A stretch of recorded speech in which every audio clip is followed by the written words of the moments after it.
What's going on, everybody? It's the Bulls Show, aka Aiden, and welcome back to another video. Ladies and gentlemen, the Bulls deliver some sweet revenge to the Atlanta Hawks in this game with an Ayo Dosunmu buzzer beater, offensive rebound and all. And again, it is very funny how the game goes around and comes around. We get our revenge against Atlanta in very funny fashion in my eyes. Obviously, Atlanta, if you weren't aware, beat us in overtime the first time we versed them. Both nights, a second night of a back-to-back, by the way, as well. Inbound play, AJ Griffin obviously breaks the hearts of many Chicago Bulls fans, and he celebrates, ladies and gentlemen, as the electricity seems to be going out in my house. Anyway, Ayo Dosunmu does the same thing, and it wasn't an inbound play or anything like that. It was an offensive rebound. It was a putback, and the Bulls celebrate on Atlanta's home turf. We'll be talking about this game, the Bulls' performance in this video. Before we get started, please like and subscribe to the Bulls Show. Turn notifications on and let me know in the comments below your thoughts about the Chicago Bulls' overall play today. Who was your player of the game? Your thoughts and opinions on the game in total. We won this game 110 to 108. And look, for the long term, this game might not mean much. Again, for the whole grand scheme of things, I'm still not convinced this Chicago Bulls team can turn it around. Honestly, that's how I feel. And I could be right, I could be wrong. I don't know. Again, the future's unwritten. This team might very well go on a 15-game winning streak for all I know and deliver one of their best, I guess, stretches in the NBA. I don't believe that will happen, but you can never rule anything out. I don't think for the long term this makes much of a difference. But for the short term, the way that we won this game, I think everybody should be happy with that if you're a Bulls fan. And in saying that as well, you got to celebrate Ayo Dosunmu, a Chicago native, getting a buzzer beater. He's first in his NBA career, I believe, or one of the first. I think he also got a dunk last year against the Pacers. It wasn't a buzzer beater, but he sealed the win for us. And he celebrated like any Chicago Bulls player would, any Chicago Bulls fan would. And it feels good to see that. It's okay to feel good about the Chicago Bulls every once in a while. This type of game made me feel good about Ayo Dosunmu, and this win made me feel positive about this Bulls team. But again, I will question the long-term sustainability of how this Bulls team plays and how we can end up walking away with consistent wins. That's not changed. But in terms of the short term and this performance, I'm very happy with this Chicago Bulls team today. But that's not to say that there wasn't negatives. Again, that second half performance was scary. And to be honest, when that fourth quarter came into play, I was convinced the Bulls were not going to win this game. We were playing too much hero ball and isolation and everything of the sorts. But the difference is, in this game, Zach LaVine made most of those shots, and DeMar DeRozan did the same. DeMar DeRozan, I thought this game, man, he got blocked. I feel like he got blocked so many times this game. I can't recall how many blocks DeMar DeRozan actually had on him.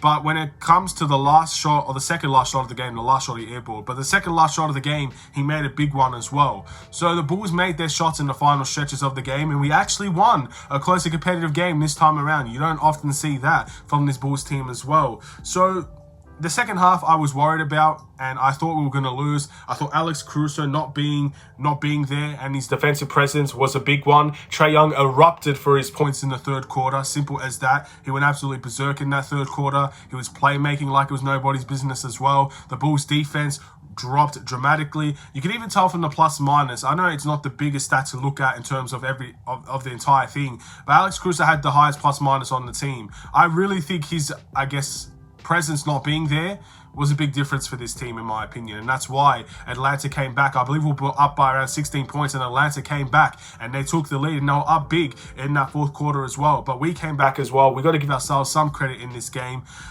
One thing I will say about Atlanta before I go into the individual performances, even talk about the first half a little bit, that Atlanta team is a team that you saw, I don't think they've had a lot of time to build together, and I think that's also an advantage that we had. What you saw in the first half from the Atlanta Hawks was ridiculously bad turnovers, and the Bulls made them pay in transition. That's one thing from this Bulls team that I love to see more of, because I feel like no one can really compete with us when we're running, when we're out in transition. Again, you got elite dunkers, you got elite guys that has great layup packages. Again, Ayo, great layup package that he has. Zach LaVine, obviously. Kobe White was good in that retrospect as well. There are so many guys that can run out in transition. Derrick Jones Jr., when he plays, he can do the same thing. Again, this team is built for transition play. Most of this team is built for transition play, but we don't see it anywhere near enough, and that's what really hurts us, because you don't bring the energy, and then everything else falls apart from this team. And we made them pay. Atlanta, with some bad turnovers, a team that doesn't necessarily have that chemistry built within their big three and their whole team as of yet. And we made them pay. And that's something this Bulls team should be able to do. So I'll give credit to Atlanta in saying that as well. I know Atlanta can play a lot better than that, in all honesty. They also didn't have Clint Capella. That helped Vucevic have a great game in many ways as well. So yeah, look, we take this win. We had injuries of our own. It's definitely not an excuse that I'm giving to Atlanta, just like it wasn't an excuse when they won a game without DeJounte Murray or John Collins in their team. That wasn't an excuse for us if we won the game. It's as simple as that, really. You got to face the team put in front of you. So yeah, I thought our first half was fantastic. Defensively, very, very strong. Offensively in transition, extremely strong. And then I thought in the second half, we really fell apart. But thankfully, we did enough in the first half and we did enough in the fourth quarter to seal this win for the Bulls. And obviously, it did come down to the last shot of the game. But we won. And we take that win, ladies and gentlemen. With all that being said, let's look at the individual performances, starting off with DeMar DeRozan, who had 28 points, alongside of 6 rebounds, 5 assists, and 1 steal. 12 from 23 from the field, 0 from 1 from the three-point line. As I said, again, I think DeMar DeRozan got blocked so many times in this game. I can't recall how many blocks actually he was put on him, but I felt like it was a lot. It's a pretty standard performance from DeMar, 28 and 5. Again, it's a good night from DeMar, in all honesty. But I still would question the same things that the Bulls are doing. And that's why I'm questioning the consistency of our performances as well, and how I don't feel like this performance is sustainable in the future. Too much hero ball and isolation in the second half. The reason why not many people will complain about it is because the Bulls won. And Zach LaVine and DeMar made their shots. So not many people will say much about that. But I do feel like, again, if we verse the Knicks in the next game, right, and the performance and the isolation hero ball remains the same, but we're not as efficient as we were today, so many people would be complaining about it. So I feel like it's important to mention it now, even though it might not be a talking point for many people in this game, especially in the comments. We'll wait and see, obviously, what the comments will say about the isolation and hero ball. I feel like some people will mention it, some people will go over it and will just let it be because we did win the game. Moving into Patrick Williams, 11 points and 8 rebounds, 1 assist alongside 2 blocks in this game. Double-digit shots for Patrick Williams today, I believe. I think he took 11 shots in this game. It was a good night from Pat, but again, it's one of those situations with Pat where we know we can see more from him, and we know if he was allowed to take more shots and have a little bit more of the reins in this team, he can do a bit more with this team.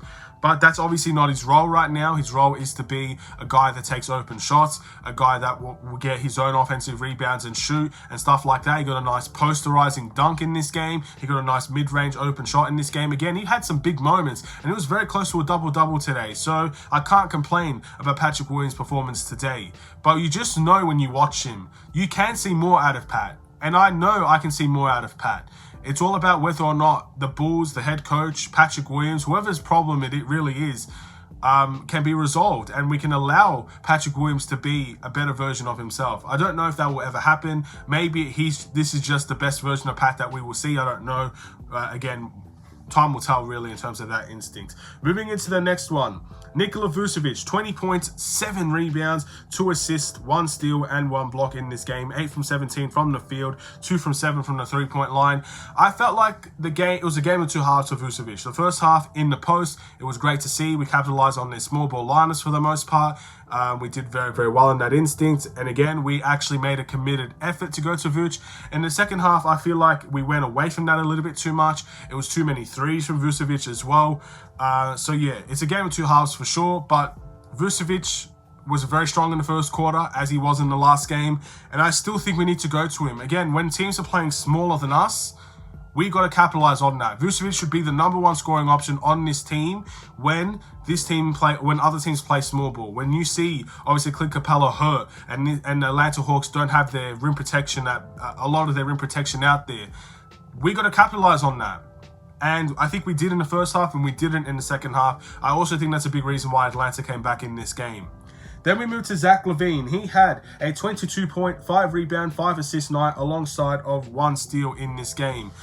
With Zach, again, I just also want to specify the big three played very well in this game. Zach was clutch today. Again, his shot selection was woeful, and I don't like Zach LaVine taking contested fadeaway mid-ranges and contested fadeaway threes when he is so effective in the catch and shoot. But how many people will complain about it when he's making no shots? And today, as the electricity is starting to go out again, he made his shots. So yeah, interesting game from Zach, I would say the least. I'm going to try and speed things up a little bit, ladies and gentlemen, because I do not want the power to cut completely. So I apologize for that. I might just skip the rest of the individual performances. I am really sorry. I just don't want the lights to go out. I don't want a video where there is no light in it whatsoever. But let's just say Andre Drummond, 5.11 rebound performance. That was great to see. Good for Andre Drummond, and he should be playing. I don't know why he was taken out of the last 2 games, but he should be playing more. Dalen Terry played. That was great to see. Kobe White had a 5-assist night alongside a 10 points. Not efficient, but he played very well. Ayo Dosunmu with a 9-point performance, and he got the most important bucket of the night in the, I guess, in the putback and whatnot. So that was great to see. The must improve is a very difficult one to give, and again, as I'm trying to speed up this video, I will probably skip away from that. The player of the game for me, I'm going to give it to Ayo. Why not? Again, he got the buzzer beater. Let Ayo have his time. Ayo Dosunmu, congratulations. You deserve that player of the game performance. Once again, I am very worried about our defense in the next couple of games if Alex Caruso is to miss the game. So get well soon to Alex Caruso, and hopefully, again, things will turn out a little bit better for him. I 100% believe that we will miss his defense. But again, if this team can be totally fine on defense, we might have something to build off of here, ladies and gentlemen. Let's see what happens in the next couple of games, assuming Alex Caruso will not be playing in some of them. We'll wait and see with the injury report for him as well. He obviously did not return in this game. The Bulls record is 13-18, I believe now, 5 games away from 500. It's still a very hard mountain to climb, but you got to build and scratch and claw. If you want this Bulls team to get back to 500, games like this are games you can't give away, and thankfully we did not. But we've given away a lot of these games already before. We cannot do that. We cannot keep doing that. And the next game, Madison Square Garden, a couple of days' time against the New York Knicks. They absolutely destroyed us the first time around, and the second time around, sorry, the first time around was much more close. We lost in overtime. Look, this Bulls team, I don't know how we're going to face the Knicks. In all honesty, I don't know. The Knicks will be very confident coming into this game, and the Bulls, I feel like they might come in confident as well, and that might help us. And obviously the fact that it's in Madison Square Garden, big time players like to play well in Madison Square Garden. It's been a known fact. Guys like LeBron has said it before. You always want to play well against the Knicks at the Knicks Arena. You want to play well in Madison Square Garden. It's a destination game. Players want to be there. Players want to play there. And players want to perform well there. So I'm hoping some of the Bulls players will feel that energy and will deliver some of their best performances, because we'll need that against the Knicks. Their defense killed us. Their offense, not the prettiest, but the dirty work absolutely killed us. Offensive rebounds killed us. These are the things we cannot keep seeing from this Bulls team. We can't allow them to keep happening. This would be a game I'd like to see Drummond play a lot more in. It might be a game where we play both of them together. It might be a game where we're specifically instructing Patrick Williams to not run out in transition and hop on the glass a bit. It might be one of those types of games, I don't know. But until we figure it out, I think the Knicks will be the favorites, as they should be, and let's wait and see how the game will go in Madison Square Garden. Thank you for watching. Please like and subscribe if you're new.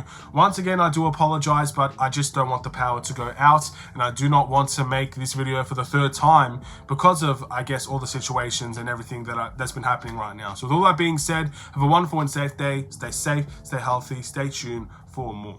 Take care, and peace.